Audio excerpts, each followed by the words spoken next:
Hello, everyone. Welcome to this episode of Tamer Talk. And as you can tell, I am not joined by Chase, who usually is here. But hello, everybody. I am Dawn, the director of communication for Wildhearts. And this episode, I am joined by the wonderful Simba. Simba, how you doing? Hello, I'm wonderful. You can call me Simba or not Chase. That works. I think we'll go with Simba, though. Uh, that one's yes. So, thank you so much for joining me this week. We do have a very special reason why you in particular have joined, but we will get to that shortly. So, stay tuned, everybody. But for now, let's give some updates on what we've been up to. As the guest, would you like to go first or second? I'll let you pick. Oh, I can go first. Sure. Yeah, I am ready, excited. I don't know how all encompassing this is, but I have been up to I'd say quite a lot. We'll go back a little ways. I recently moved, so that is good. I have a new place, a new setup. I am, as always, excited to get back into making content of everything. I almost spoiled what we were about to talk about, so we're gonna go to the next point. I've been learning a lot more about Wild Hearts, playing around in the sim, building decks. It's such a different game from what I'm used to. With I would say roots Magic the Gathering. I'd say most hours I have probably in Hearthstone, and then like competitively right now I play Disney Lorcana. So there's that. I did manage to take seventh place in a decently large Lorcana tournament this last set. I got myself an enchanted promo, so that is awesome.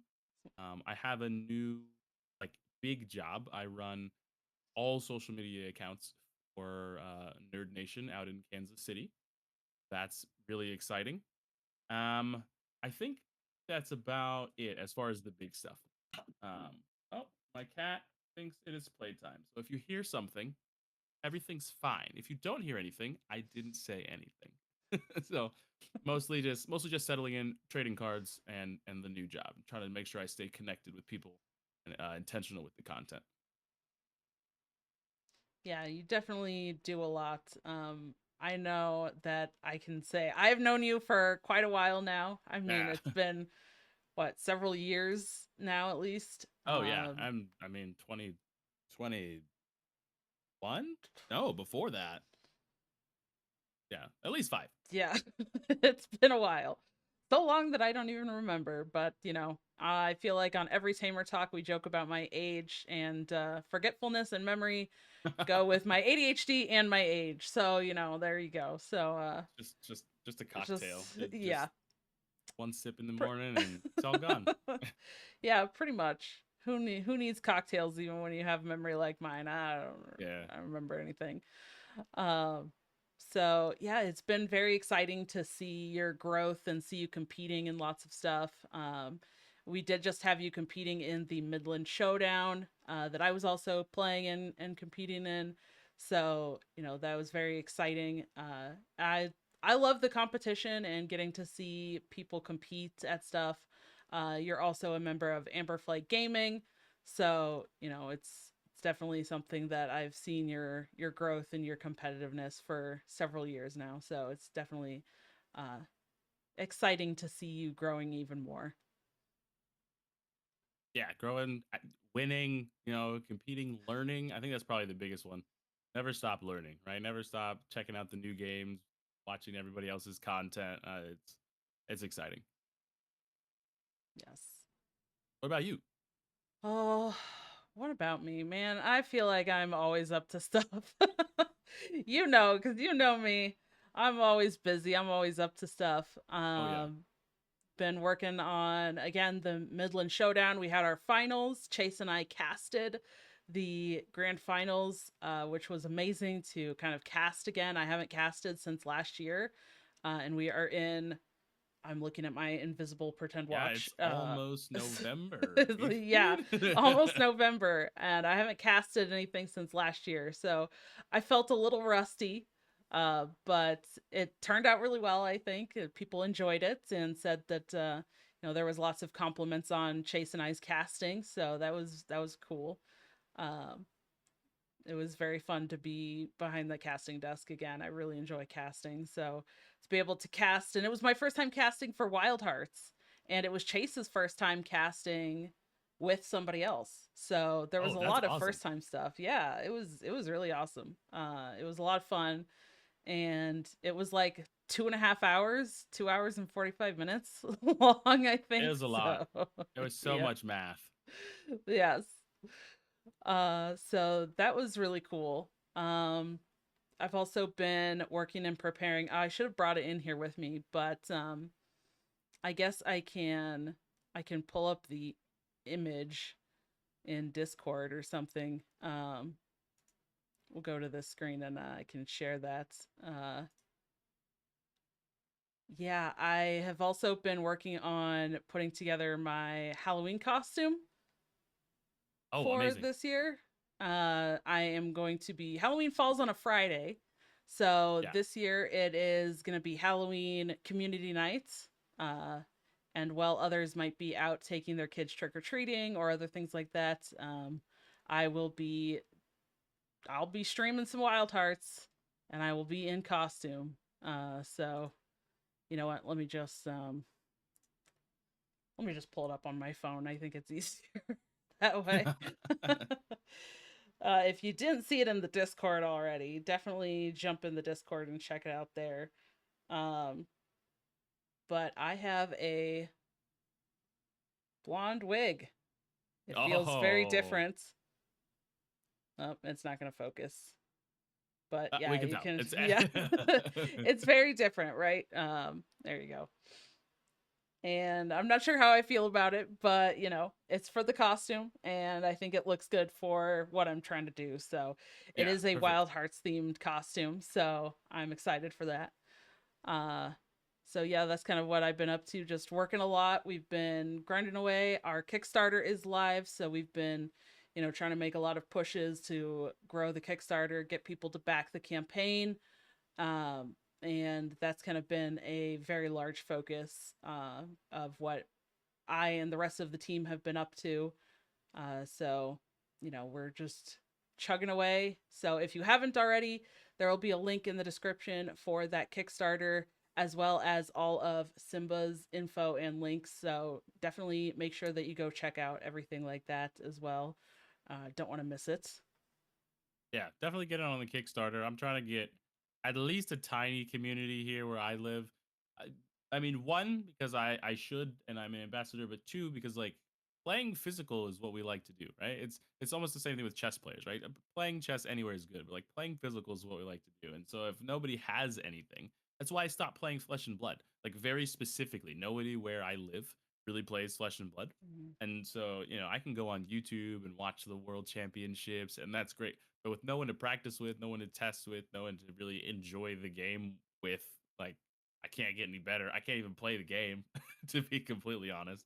So, Yeah. Yeah, build your little community. yeah, definitely. And, sometimes we have to be the person that starts that community, which, takes some work. But, sometimes if we really believe in a game or want to do it for a certain game or want to, play that game, then that means we have to do that. So I know for myself, I have a local, quote unquote, local game store that I go to for Star Wars Unlimited, which is still Amazing. like an hour and a half to 2 hour drive That's one not way. local. Yeah. Well, that's It's not. I'm so I live sorry. in a small rural area, so like, that's that's the local for me that does Star Wars. So I'm going to be trying to get them into Wild Hearts and take my Wild Hearts stuff there. And I found a local brewery that actually does some different events and stuff. So, yeah, That's that's been fun. really fun. So I think I'm going to be taking some Wild Hearts over there and, you know, having a drink while I play some Wild Hearts and chilling and hopefully, maybe showing some people the game.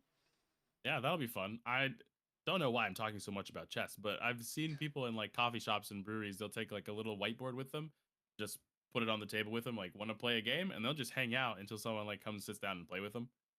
Oh yeah, that's fun. Yeah, I should get So a little whiteboard and stuff. But also the Wild Hearts 2 player playmat. is Yeah, ginormous and will I take up the bet. whole table. So people will notice, and people will definitely see what's going on with that. So hopefully people come over and ask and want to hang out and play, and maybe I can run some events and do some stuff. But yeah, that's kind of what I've been focused on. Um, you know, it's been it's been a lot. It's been a lot, but we're here. We're doing the things. Speaking of doing the things, you have done the thing, and that is why we are here.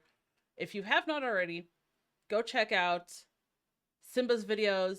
Go check out Chase and I's casting of the finals because Simba competed in the finals and you were the champion.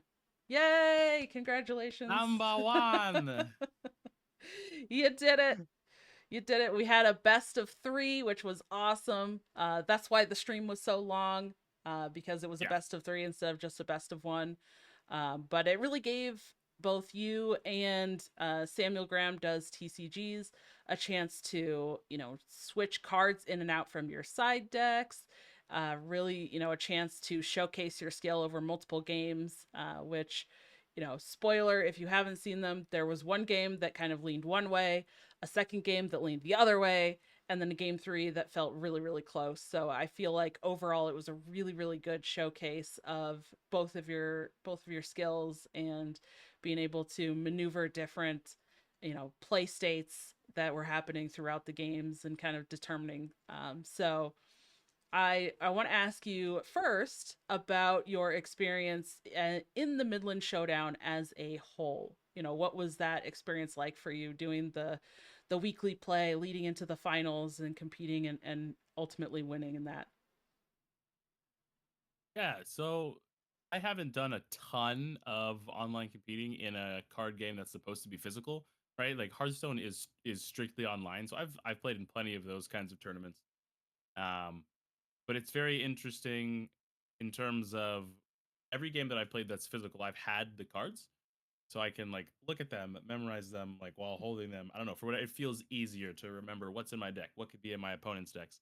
And I think that was probably my biggest struggle through the weeks is just like, okay, I see two familiars and I have no idea what to prepare for in terms of deck archetype. Um, but while it was a struggle, it wasn't unfun. It was very exciting the whole way through. Everybody was really good about scheduling or rescheduling their matches, getting those in. Matches, I think, took a little bit longer than I was expecting, but I think that'll happen one, when you're playing online as opposed to over the table, and two, when we're all learning the game at the same time as well. But to that point, the learning curve, I don't know if I would say it's steep, but we were constantly learning. So from week one, it was like, what is going on? What does any of this do? We were playing judge cards at the wrong time and forgetting to put resources down. And we're looking at the board and we're like, didn't we have two resources last turn? And we're like, yeah, we did have two resources last turn. They're like, well, you guys both put a resource down, I guess. And it's like, okay. Um, so yeah, but every single week learning something different. Um, difference between moving and swapping and this and that. Yeah. So there was that. The journey to winning was interesting. My week two matchup, I actually kind of threw, not to take anything away from my opponent, but I didn't know. And this is like right before I locked in. If you watch my matches, you can tell based on match three and then the finals that I was like much better at the game.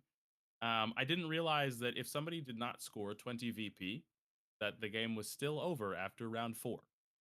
So I made a play to try and set up to take multiple locations on the next round and get to 20 and beat my opponent to 20. Um, and didn't score in either location. And I was up by plenty. And so I ended up losing that one. And I couldn't even feel bad because it was completely my fault. Like that's a rules thing, right? You gotta know you gotta know the game that you're playing. Um, so I was like, okay, that's a bit humbling. We have to lock in and figure it out. And so then round three, a very fun game, but I was able to have more of an idea of what I was up against, and I won by at least my, if not the biggest point differential of the tournament, which felt really good in terms of my own learning and skill of the game. I was like, okay, I can see and prove to myself competence, and that feels really nice. I think in anything, right? All the way from being young and riding the bike with no training wheels to figuring out that you can do good things in music or content or specifically this game. I was like, yes, all right. If we make it to the finals based on point differential, I think we have a good chance. And I think both of us in the finals had a wonderful chance. Definitely go watch that. It was not an understatement. One match was a blowout. Another match was just, I guess, a round. No, it's technically a match. Blowout in the exact other direction. So at the end of the day, it was still basically a best of one. We got down to that last match. It was bad. Like I was talking about it on the stream. Like we got to the end of that second game, and I was like, did I just scoop? Like, did I just forget how to play the game? What happened? It was a beatdown. But that just goes to show that both players that made the finals made really good decks and are really good TCG players. Like Sam crushed me Mhm. that game. I don't often say that, and because if it happens, I don't want to talk about it. But I was happy to talk about this one because it was so well played. I had nothing to do. Couldn't do anything with it. That third game was definitely my favorite, probably of the whole tournament though. It was very back and forth. Um, and we came out on top. So shout out to the team and Don for bringing me on all the way back in Amber Flight Gaming, as well as an ambassador here. I'm very excited to continue receiving physical product. I love all the artwork. I'm looking forward to collecting all of the alphas. I haven't been able to do that with any game that I've played thus far because, like, the most expensive Magic cards are going for like $20,000, and I was like, I'll just buy a car. Like I don't, I don't know. If I had that, I just get down payment on a house. I don't know. I don't need that. But I think I have a good shot at being able to get those, and it made me really excited. Winning made me really excited to try and build a community to play here. Yeah, absolutely. It was an incredible best of three to watch, and I was watching some of your video of the finals, from your perspective, and it sounded like you guys were having a blast too, just like the back and forth that It you was both good. had. Yeah, And it was like, the energy was high. yeah, yeah. So that was really cool to see. And I'm kind of curious, do you feel like you've been able to have that kind of energy and those kind of back and forth and stuff in other games? Or is it partly because of that like physical aspect and actually talking to your opponent rather than something like Hearthstone that's digital or other digital games where you don't interact with your opponent? Do you feel like that was something that, you know, helped during the games? Was that something that made it more fun, more interesting, or it had an impact on the play at all? Definitely more fun and more interesting. I love bringing the energy and I love talking during matches. And I know that I, to your point, playing a lot of Hearthstone, you don't talk to your opponent. Like you could emote, I guess, but a lot of emoting can be taken as BM. We try not to do that a ton, except for like good luck, have fun. But like hello, hello, hello. If you've played Hearthstone, you get it. But like, um, Yeah. but I think it definitely had a big effect, at least on the enjoyment of the finals and the enjoyment of the game as a whole. Being able to talk to one another, and be like, oh, it's fine. Like take your time, think, make jokes, have a little bit of a back and forth, as opposed to just sitting there. It was also, I would say, easier to figure out like when you were going to get your turn back. Like I think it was less, I don't know if you'd call it anxiety inducing, right? But if I can hear my opponent go like, "Hold on, I'm taking a second to think," or "I'm doing math," I can be like, "Oh, great!" Like I'm also doing math. I'm planning my next turn, right? I don't feel like I have to rush through my turns because my opponent cannot hear me, and doesn't know what I'm doing and doesn't know if I've disconnected. But also, even if it's just like a casual back and forth, like there's conversation in between, and it makes it feel less stiff, right? That's part of the thing. Like the Mm-hmm. the the community is very fun. The card art is very fun. The abilities are very fun. It's all very fun. So I think that being able to chat did help, and that is also why I want like a small community because I'm sure we could do webcam games, and you guys are always available to do online games, and I will continue to do those. But dang, being able to talk and play cards on the ground and shuffle my hand. Yeah, Yeah. I'm excited for that. Yes, absolutely. That's something, if you are a player who has ever played a physical game, being able to actually like touch the cards, Yes. shuffle your hand, shuffle your deck, move cards around. Even things like there's some abilities that put cards on the bottom of your deck, for example, right? Yeah. Like even just being able to do that is something that is much more engaging when you have the physical cards rather than playing it in that digital aspect. But, I think for a like first tournament and doing something before everybody has product, that overall it went really well, and it seems like people had a lot of fun. So, I'm happy to hear that you enjoyed it and that it was still something that was fun and engaging, even though it was that kind of digital um, mod format instead of physical cards. Yeah, I think the digital mod formats are good, especially for practicing. Like I know there's one for Pokemon because like Hearthstone is all digital, but there's digital mods for like the One Piece trading card game as well. Um, Disney Lorcana had one at one point, and that was really good for testing, right? Like if you don't have a locals and it's a Tuesday night and you want to practice your deck, right? You can hop on and do the thing. So it's a good thing to have. We just also like the back and forth, the variety Mm-hmm. of it. Yeah. So now let's you talked a little bit. Aw. What's up, dude? You talked a little bit about your deck. Let's bring that up here and talk a little bit about your deck and what you brought. So for the familiars, you brought Chrism and Trossum, and then you had the Windy Plateau and High Wind Fall for your fields. Um, now, now, how did you build your deck and put this together? Was there a lot of testing that went into that, and then kind of, or was it something that you just said, you know, I've played this a little bit. Here's my deck. I'm going for it. That is an awesome question. And I feel like if I had picked any of the other combinations I was trying, I would have a very boring answer. But luckily enough, I do not have a boring answer. So I did test, and I tested as much as I could in between work and not being in town and things of that nature.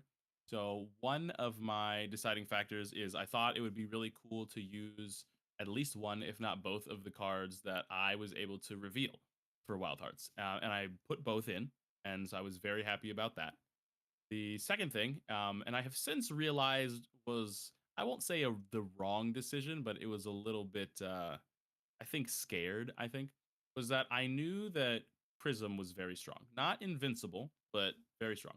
And Chrism comes with block, but I was like, I really want to make sure that no one can handle my Chrism because I feel like if Chrism is guaranteed to stay, I will be able to gain a lot of VP very quickly. So I brought the Trossum in to protect the Chrism, which was one of the I won't say criticisms I got, but like why the Trossum if the Chrism already has block? Like they already have to target it twice in one turn in order to do something with it. After playing for a month, that is completely true. I don't know that it is very easy to deal with something like a Chrism if you're not playing a deck that runs like special attack tokens. Um, but that was the idea behind it was to pick large locations.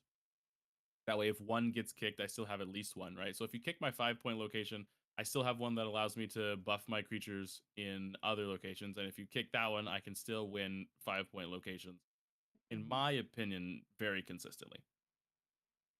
Um, I played things like the Lucky Hat in order to dig for cards. There's not a ton of card draw in my deck, but I also often ended up with the initiative. And that's one thing that I found in my testing. And so if I'm ending up with the initiative, I'm also drawing an extra card per turn. So I didn't feel super pressed to add, I wouldn't say excess, extra draw to the deck. I was like, with Lucky Hats and the initiative, in theory, I should be okay.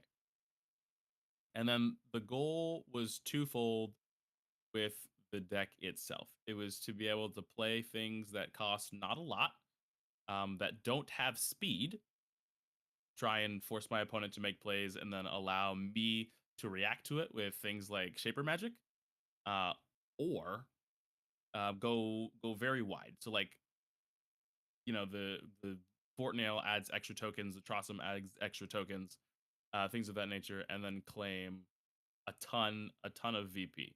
I forget what the name of that card is right now, even though I should know it. Um, what's the one next to the turtle that gives me 2 VP for all of my characters with block? Oh, the Unity Tactics? Yes, Unity Yeah. Tactics is so good. It's so good. And so depending on what deck I was playing against, right? Sometimes there was like no interaction with any of my tokens. So I could flood the board and people would look at it and go, "Oh, he's about to be very very stuck." And I would go, "That's okay. I'll just play Unity Tactics, gain 2 VP, and then you can do whatever you want the rest of the turn. Figure it out. Good luck." And so that was really neat.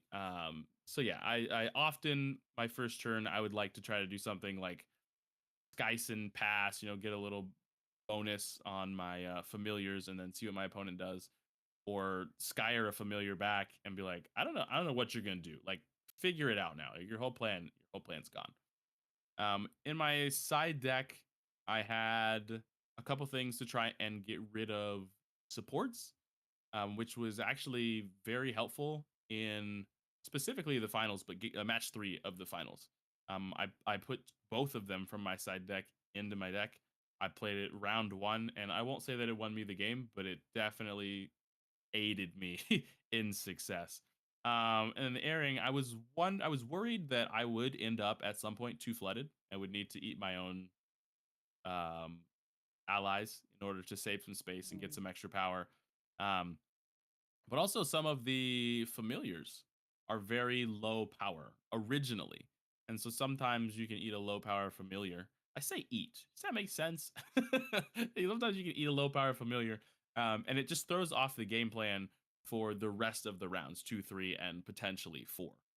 I did not get that to work because Samuel Graham picked amazing locations, but I almost got it to work.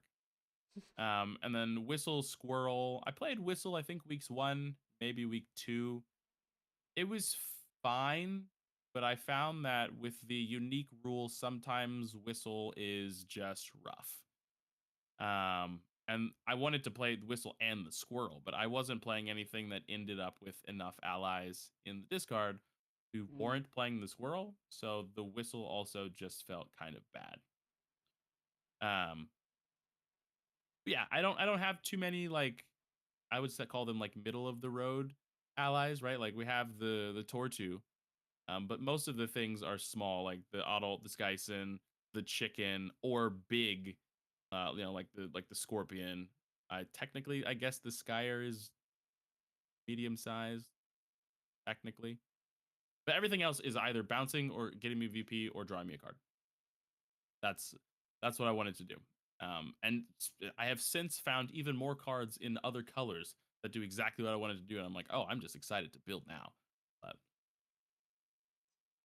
Yeah, it's really cool when you get to mix the styles together and you know try to find different combinations of stuff that works with cards that you really like. But yeah, it was really cool to see some of the plays that you made, especially in the finals, right? Like the finals was just so impressive.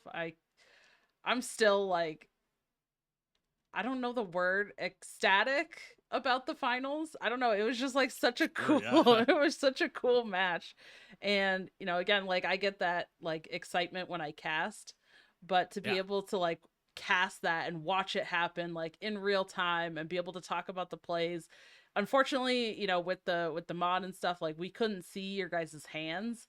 So it was yes, kind of just like casting like, and commentating like as things happened, but we still had some back and forth talking about like potential things that could happen, what they could be thinking about, what you both had in your decks and how that could impact your decisions. um, and there was definitely some plays that were really cool on both sides. I think I can't remember which game it was, but there was one game also where we were talking about the fact that in terms of support cards for your deck, you only had the 2 copies of Lucky Hat and the 2 Shaper Magics. and those are Yes. your only supports. And then it was like Samuel played a enchanted draft and hit 3 of your 4, and it was like mind blown. Like, how did that just happen? Like, the odds of that were so Yeah. incredibly small. I'll And tell you which game that was. It's the one that I lost by a mile because he discarded 3 of the 4 cards I needed to win the game. That's what game it was. It's game 2. That was the correct. I'm flipping the cards over and I was like, oh, it's like that. Okay, all right. You could have waited a turn. I was gonna draw all 3 of those next turn. I had the initiative. yeah. Yeah, that was an incredible turn, incredible odds. So we were just talking about that, and it's like, and that just happened. Like, we all just witnessed that during the this best of 3 finals. So yeah, there's that. That was incredible. But I do want to talk about Shaper Magic a little bit, because that seemed to be a like an MVP card for you. Yeah. It was definitely deserving of the flex. Like, that was really cool. There was some really cool stuff that you did with that. And being able to reset creatures first and then switch the fields was really cool. So I just want to talk about the Shaper Magic specifically a little bit more with you. What were your plans with that? Did you have like something specific in mind with that, going into that match, the finals specifically? um, so I like cards that do a lot of things. That's just one of my like TCG preferences. I like having options. There's I think there's merit to all styles of play, whether you're aggro player, hyper aggro, control, mid range. There's benefits to all, but I like cards that do a lot of stuff. And Shaper Magic specifically, it costs only 1, so it fits my game plan of attempting to do things first and like I won't say necessarily bait my opponent, but allow them to make some of their plays and then be like, gotcha at the end. Going into the finals, I didn't really know what to expect. I mean, like the decks were in the simulator. We'd seen some previous matches, so it was effectively like open deck lists. But we hadn't played against each other and we didn't know what was in each other's heads. So I was really hopeful for Shaper Magic because he had the moth. And the moth is is brutal. And so doing things to where like moth is being buffed and then attempting to win, a 5 strength field, 5 VP field, sorry, um, and being able to move that field um, to a field that you're winning to I won't, it doesn't really negate the power of the moth, but it okay, we're just gonna erase all that. The butterfly. No, it's gonna be a moth for today. Okay, I'm sorry, buddy. I'm sorry. I'm just gonna cry. No, it's all good. The glaciafly. Um, it's a moth. Not really. But the butterfly, it's a beautiful card. It's a beautiful art. I need a full art Glaciafly, whether I play it or not. But it's so strong, and being able to have some sort of counter to what I would consider my opponent's field manipulation, because Mm-hmm. that's what happens, right? During the turn, the Glaciafly has 3 or however much power in a location, and then afterwards it goes to the other location. So you either have to do during turn math or scoring math, and those are very different maths, right? If you think you're winning because Glaciafly is in one location and you don't calculate for the scoring phase, right, you will just lose. um so Shaper Magic did net me my largest scoring turn of the whole tournament with 14 points in one round. And so that was really cool. I didn't plan on that happening in the final, but resetting is quite possibly one of the strongest mechanics that I have found just in the game as a whole. Right? Like whatever it's called in your game, right? Banish, destroy, kill, whatever that is. Like that's always removal is a strong mechanic always, right? Buff is a strong mechanic always, but not many games allow you to simply reset something, right? It always has to be a heal effect in most games. Um, Healing does not do anything with negative counters. So in this game, I was if with Shaper Magic, I was also able to potentially remove negative counters off of my stuff, which is effectively surprise plus power for your opponent who is doing math. And that's why I really like that card. I don't know if it's my favorite. I think the Skyer is the favorite, even though I used it less. But I think Shaper Magic, in terms of strength, wins, and surprise for my opponent, was the MVP of the entire tournament for me. Yeah, you bring up some really, really good points. I mean, there is a lot that it can do.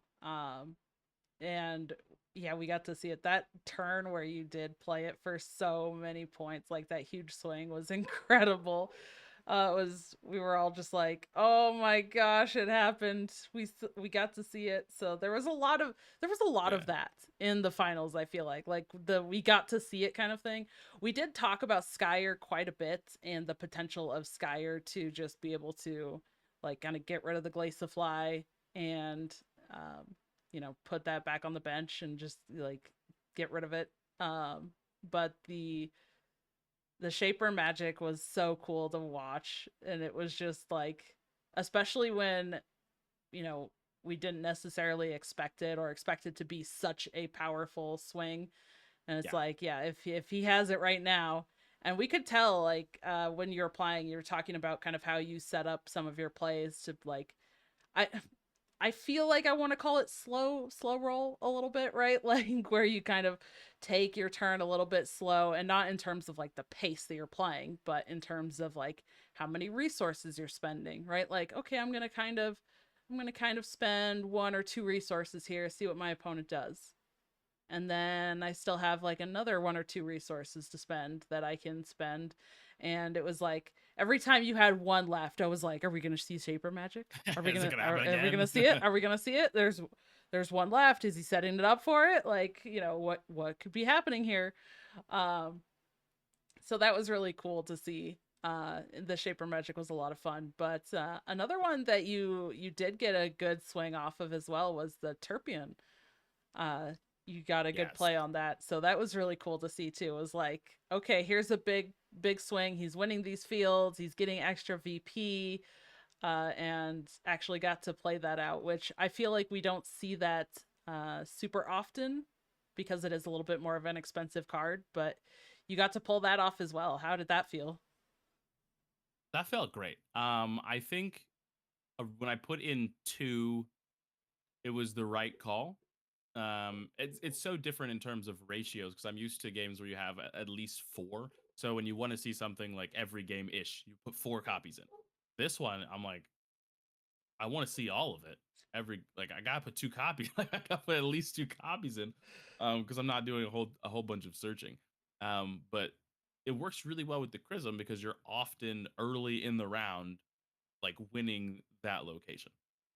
Um, it's it's obviously not a constant or a guarantee, but it's also really insane after the Unity tactics. If you can pop that off on round three, you're usually gonna be winning at the start of round four, right? It doesn't mean that your opponent can't take any of those locations, but when you play the Turpian, you're probably winning all three of those locations, especially if you have the initiative. And so you just pop off for that VP, and then it's completely up to your opponent to potentially figure out if there's anything they can do because you don't lose any of that strength from the tactic. None of it. Yeah. Oh my gosh. So now I want to ask, talking about future, we can go back and talk about this in a minute as well. But Yeah, for sure. um, I've heard around the rumor mill that you now have said that in the next tournament you want to take that one too, so you'll be 2-0. Is this true? I have a funny rule that I wouldn't say I made it up, but probably heard it somewhere back in high school. If they said I said it, I probably did because it's just right. Like it's one of those things. I try not to give people a reason to dislike me or hate me, right? And so it's like if they said I said, I probably did, right? And so if there's a problem, come to me. We can talk about it, figure it out. But that also goes with good things. Like yeah, I don't remember when I said it, but I said it. I think that with the limited amount of time that I had to practice, I was able to pull this out, and then learning about how much time I would have to learn about all the other cards and get physical cards. I feel very confident in two things. One, that this card game has an amount of a learning curve in terms of interesting interactions that it will Mhm. keep me interested in learning, not just in playing. I've gotten to a point in Disney Lorcana where I only have to learn for a very small amount of time each set because I just understand how everything works. And all I have to do is spend time playing so that I know my deck. And it really doesn't matter what my opponent's doing. But there's so many different potential interactions and archetypes that go with each. And it's the familiars. That's what it is specifically. It's not just might tactics, right? Might tactics doesn't just indicate someone's playing aggro because Mhm. there's uh, what, nine different, probably more than nine. 1, 2, 3, 4, 5, 6, 7, 8, 9, 10, 11, 13 different combinations just in those two colors. And so I'd be very hard pressed to be bored. I'm so excited to learn. I don't even remember what my other point was. I don't even remember what the second one was. Um but also just getting having the ability to be in the Discord and be close with the people who are creating the game and all the ambassadors this early is a huge benefit, right? Learning from the people that have created the thing is much different from learning it on your own, and it always will be, right? Because if we're being completely honest, right, I managed to win Midland Showdown with whatever combination of luck and skill, and every game that I have played against a creator, I have lost handily, like very bad, like very. And every single time I learn something new, I'm like, oh, I didn't know I could do that. Oh, that combo makes sense. Oh, why are you using this jelly? Oh, it's because the jelly's really strong. If you, I didn't know that could, and it's just constantly, and it doesn't feel bad. That's probably my favorite part. Is that like losing in that manner doesn't feel bad. It's still fun. Um, and I think that's a big part in keeping people engaged. When losing feels very one, it's why I don't touch Yu-Gi-Oh anymore. If I can lose on turn one and have no interaction, I, okay. Like I could have done that at home. I'm not Yeah. gonna go pay to play in a tournament to lose on turn one. I could have done that by myself. Oh, that's that's the we have card games at home Literally, meme. yeah. So that is the goal. I'd like to be 2-0. And hopefully one of the things I would like to do afterwards, should that come to fruition, right, is make the scene even bigger, right? I want more competition. I want people to continue growing and getting better at the game. It's always fun to win, but I feel like it's just as fun to know that there's a large community of people who are just as good as you, that are always putting up a fight and making you challenge your ideals and your skill and continue to learn. Mhm. Um, so once you think you know it all, that's when you lose. I feel like at a lot of things in life, right? Relationships, cards, video games. Like if you can keep your mind open and it still be fun, you'll go a lot farther. I think. So we'll go for the repeat. If we repeat, I'm going for three-peat. That way nobody has to ask if I said it. That's right. That's right. Well, you said it now. You said it now. So, there you go. Did anybody it's on camera. You said it. Yeah, caught in 4K or 720p, whatever you're watching. Oh my gosh. Well, do you have any other thoughts or any other things that you want to say about the tournament as a whole? I hope everybody had an awesome time. I don't have a ton of thoughts that I haven't said about the tournament. I had a great time. Everyone was nice. I would love to know what everyone else learned, because that was the biggest thing for me, right? All of us know how to click a card and put it down, but like, what did you learn? What did you learn about the card? What did you learn about yourself, right? Like I didn't learn this, right? But I still, to this, I love mid range. I love having options, right? So I built a deck where I could go big or go wide, and I played against some decks where that was not, like, it was very one track, right? Like the butterfly, put butterfly in the middle, hope it does not hope field 1 or 3 is not offline, buff the mess out of the butterfly, win 2 locations. I was like, that is very straightforward. But even knowing so, it wasn't easy to stop. Like I was just staring at the butterfly. I was like, does that have 10 strength? Yes. So you're gonna put 10 on both of the other ones? Yes. Can Yeah. would you like to not do that, please? Like please don't do that. Yeah, that's really all I got. I'm curious what everyone else learned, because there was a whole side of the bracket that I didn't play, right? Like I've met those people in theory in Discord. But like I hope everybody on that side of the bracket also had a good time. I mean, I guess I technically know half of them, right? I know you, and I played Sam in the finals. So there's that. Yeah.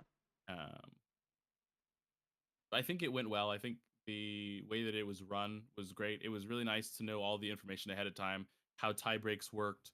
Like if you go 3-0, you're probably making it. If you're 2-1, then it's going to go to VP differential. And so like that was a very important thing for me going into week 3. I was like, okay, if I win, that's great. If I only win by 1, that doesn't do me very like any favors really.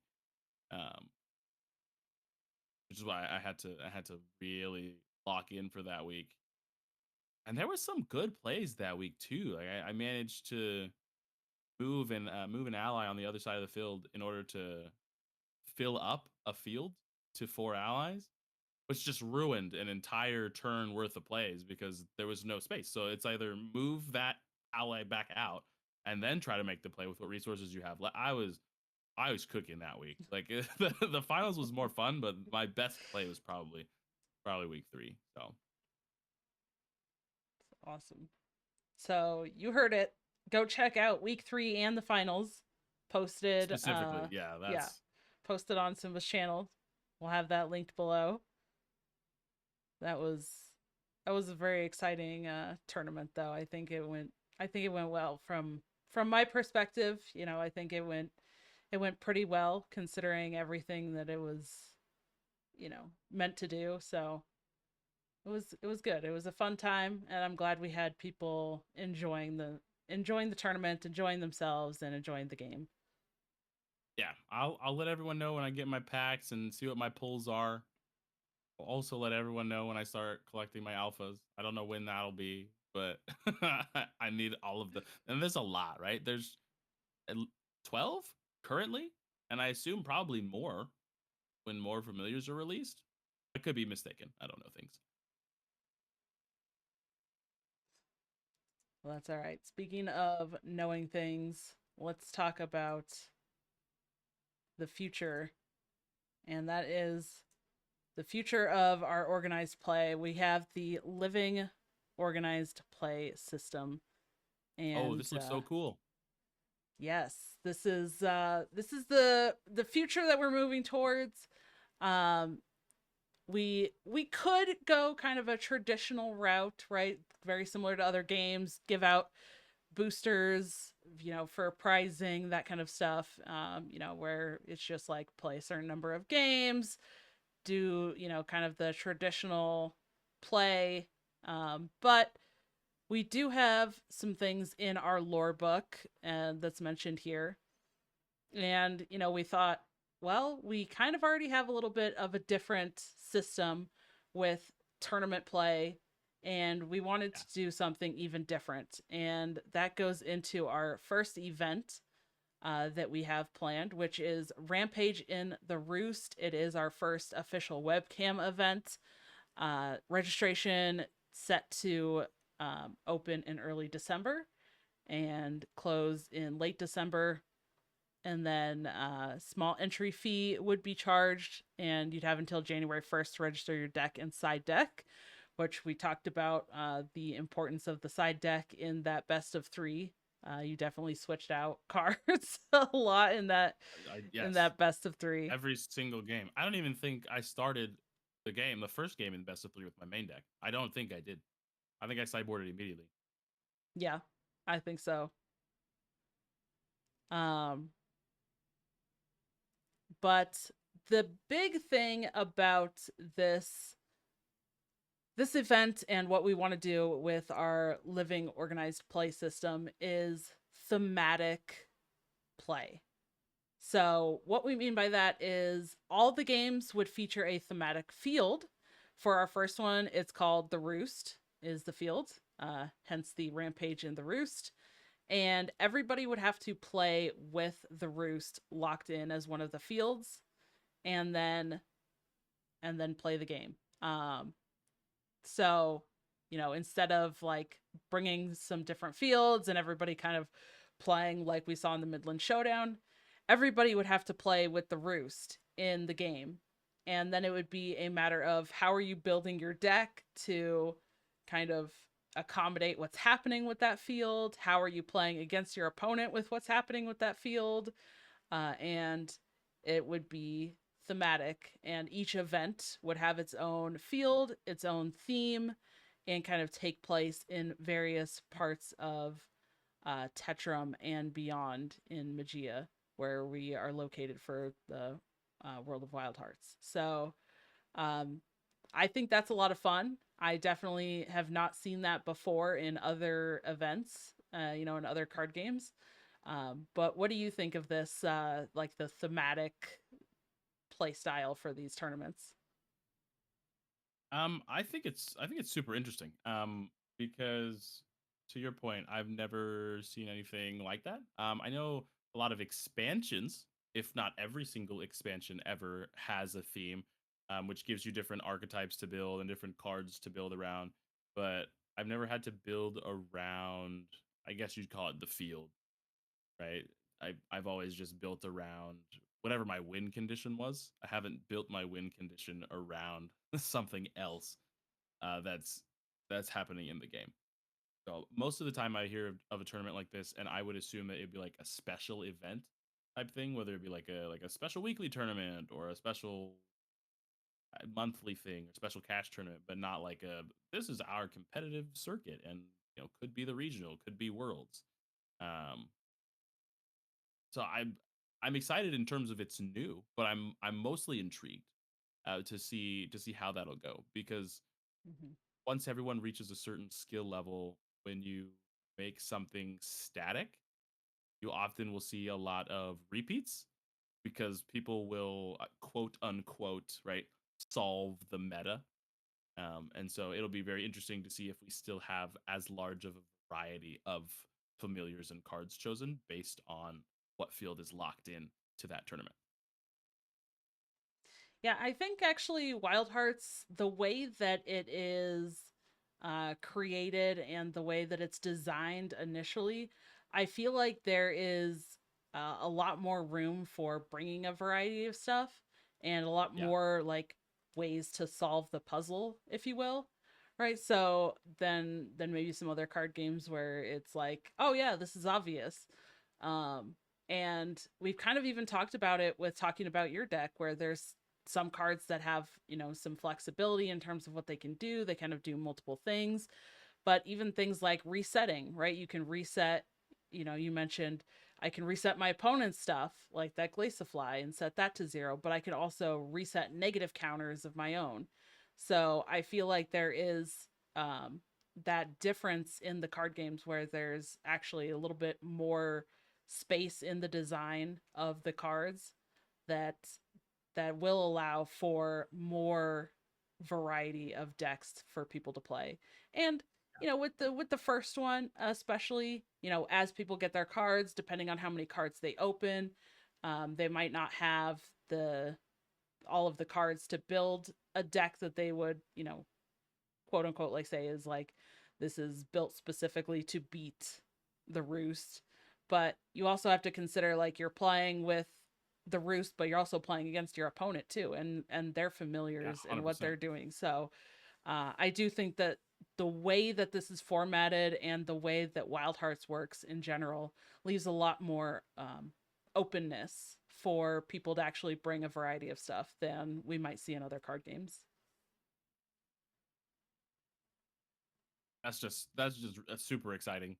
Um, yeah, I think my intrigue stays the same, but I like how confident you are about the availability of the variety, because that means that things are more or less what most people consider balanced, right? If many options are viable, that means that it's a very balanced game, and that allows for people to play styles that they might like, right? Like certain Yes. card games, when the meta is solved, they might have to play something that they don't enjoy stylistically, and that can impact enjoyment of the game and how well that you do.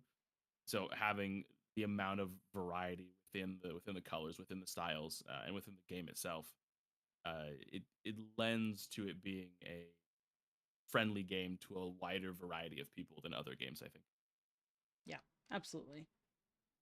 So we also do have some pricing. I mentioned some, we don't want to just give out like normal booster packs and just say like, okay, play your X number Yeah, of games and like here you go, play in this big Swiss tournament. Here you go.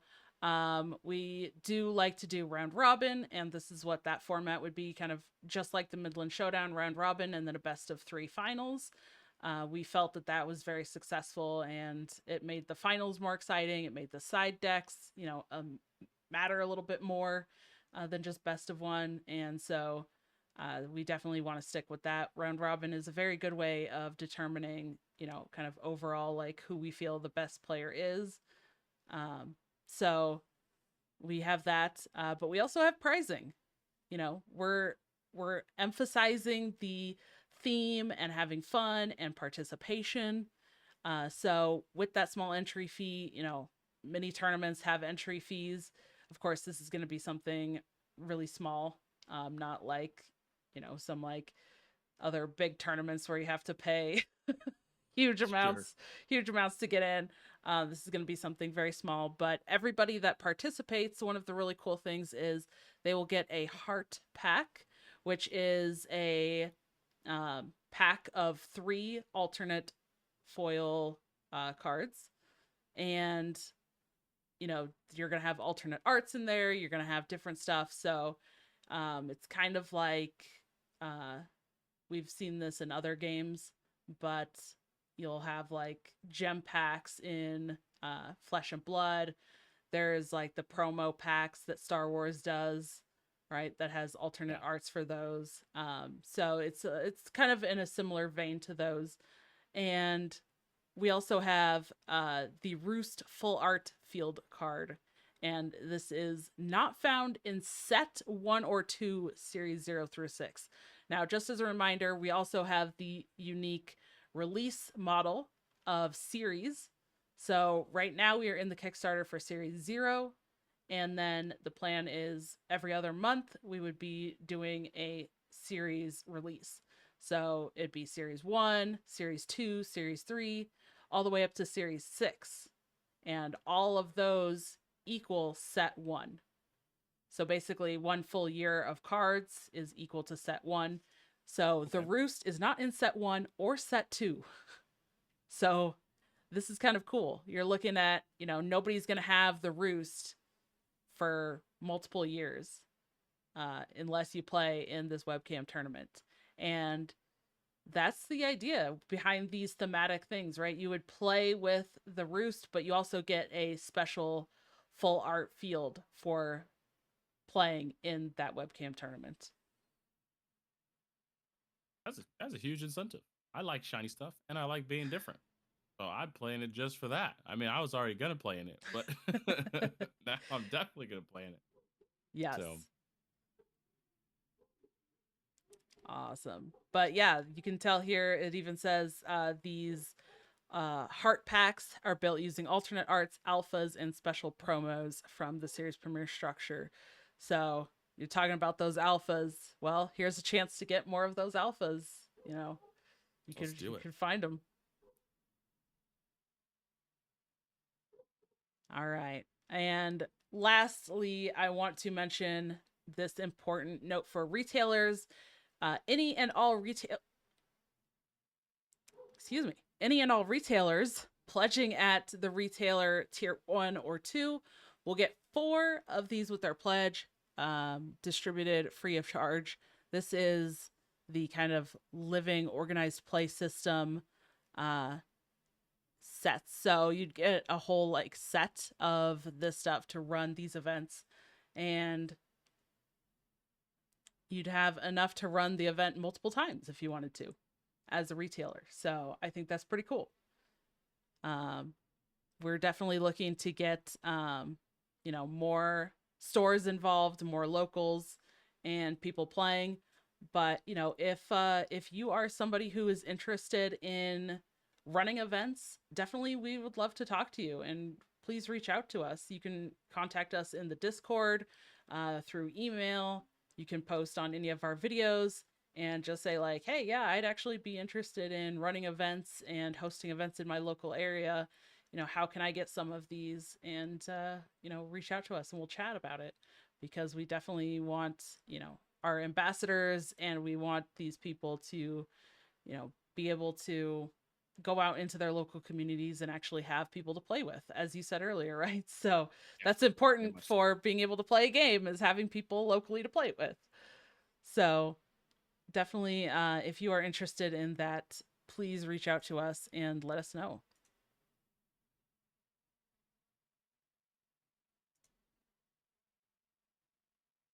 All right. Well, what do you think of the future of our organized play? At least the idea of these themes and coming out with these special cards and special packs. I'm excited. That's super exciting. I mean, I think sometimes when you play card games, the there's like only a very far away end goal, right? Like you either want to make the regional or the world or something like that. So, and I'm sure eventually there will probably be large tournaments like that. But having something, I won't call it small, but unique, special about every single tournament, it boosts the intrigue, boosts the morale. Um, and did you say that everybody participating would get that? Yep, yep. Yeah. Everybody So participating would. even beyond whatever else might potentially be able to be won, if there is, that's like a sort of like a feel good thing, right? Like I'm not gonna play in this 30, 60, 100 person tournament and then watch only 2 people get something cool, right? Everybody gets something cool, and then you play for the even cooler stuff. And I think that's a way to make people, I don't want to say feel less irritated. Like if you're playing a competitive game, like you're not gonna win all the time. You can't. Right. Statistically, you can't do it. But that's awesome. It makes me even more curious to know what the other ones will be, even though it won't matter until until we see them. But that being said, would it be would there be a tournament every other month, or potentially like every two of the series? The series, I yeah. forget all the terminology. Yeah, Yeah. Yeah. So yeah. the hope and the goal is to actually have one of these every series. Every series. Okay, so there Yep. would be 6 tournaments in a year. Yep. Okay, amazing. Yeah, that's awesome, because that's one thing that I think gets stale sometimes in games, not releases, because I feel like right now most card games release like once every 3 months or so, like 4 times a year ish, give or take, and then sometimes there's like mini sets, or Magic the Gathering has like these outside of the world sets, um, but sometimes come month like three, like 2 3/4, three and change, everything just gets kind of stale, and you're playing against whatever the solved meta is, and so we just avoid that with this method. It just doesn't happen. Yep. You get your cards, you get a month to prep or 3 weeks to prep. You get locked into the tournament. You play your round robin. You play your finals. You get a new set. And I think one thing that you guys have probably mentioned it in one of the Tamer talks, but that lends to that being possible, is playsets of two as opposed to playsets of Hmm. four. It becomes a lot more affordable, and it doesn't feel so out of reach to figure out like how to get these cards. And then I don't know what the market on singles will look like, or if it's even possible to buy singles at the moment. I'm sure that people would trade based on what they open, Yep. right? But like some of the singles right now in Disney Lorcana, right? Like the current quote unquote best card is around $40 in its regular version, right? So if you want to play a full playset, you have to shell out $160 for one playset of the card and then build the rest of the deck after that. And so for some people, that's just completely out of reach. Not that someone wants to spend $80 on two cards, but $80 on two cards and only two of the rest of the stuff is even still way more manageable than 160 on four. And like you haven't even touched building the deck when certain decks you can build for like $50 total. Yeah. Um, so I like the play sets of two thing in terms of the frequency Mhm. of the tournaments. Yeah, and each series is going to be a smaller set of cards. The series 0 is kind of the um, bigger, like quote unquote bigger card pool, even though it's still Sure. relatively small compared to like other card games. Yeah. But each series, will be fewer cards, so it's also a little bit easier to get a play set of all of those cards because it's less cards that you have to get uh, in general. So we definitely tried to figure out a way to make this unique and make it interesting and still make it affordable, like you're talking about for players. So that's definitely a big selling point as well.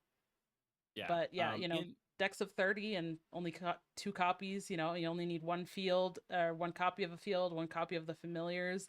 So you don't need as many cards as you would necessarily for other games. Yeah. Assuming that this, won't be on what is it called? Like TCG player immediately. Do you think that you guys will have like a system or a Discord channel or something like that for people that post like things that they would like to trade or are looking for? Like, oh, I opened an alpha. I don't play this familiar. Would anybody like it? I'm looking for this filled and these two familiars to finish my deck type thing in order to like get the trading in the community going, even if you're like not near somebody. Obviously, they would have to figure out how to get the cards to one another. But since there won't be a large centralized marketplace where you could go, I'm curious about that. Yeah, we actually do have a buy sell trade channel already set up in the Discord. So, people, I know a couple people had posted back in Foundations even that they Hmm. were looking for some stuff, and I sent out some cards, that I had opened. This was before I was on staff. But I Yeah, sent out some cards, I was like, yeah, here you go. Like I opened five or six like booster boxes, so I opened quite a bit of cards for Foundations, even though it was like a smaller set of cards for sure. Yeah. that alt art. But yeah, we absolutely have that channel. So definitely as people get their hands on cards, jump in the Discord, post in that channel. If Oh you're yeah. looking to sell something, trade something, buy something specific, definitely go in there and jump in. Cool. That's awesome. I'll probably be there a little bit, if not a lot. Yes. Awesome. Well, I think unless there is anything else, do you have anything else in closing about anything that you'd like to chat about? I definitely give the game a watch. Watch something. What come to a community night. Watch any of our YouTube videos. I think that sometimes hearing something is new scares people away from it. They're like, oh, what if I don't like it? What if I can't play it? What if I don't want to buy it before I know what to do? But because we have the simulator all set up and we have the community nights, like stop in, say hi, everyone's nice. And if you don't want to play it, like if you're completely scared of it, right, you can hop into a table and literally watch people play the Yeah. game while in a Discord call with them. So don't count it out immediately is what I'd say. But also, I guess my bigger point is don't wait. Don't wait for us to be 5 series in to just then check it out, right? Check it out now. And if you're not bought in now, right, you can still hang out with us for for a few series, but check it out as early as you can. Figure it out. Watch people play. Watch people build. Ask questions, and we'll figure out a way to get you to play because you're gonna like it. Yes.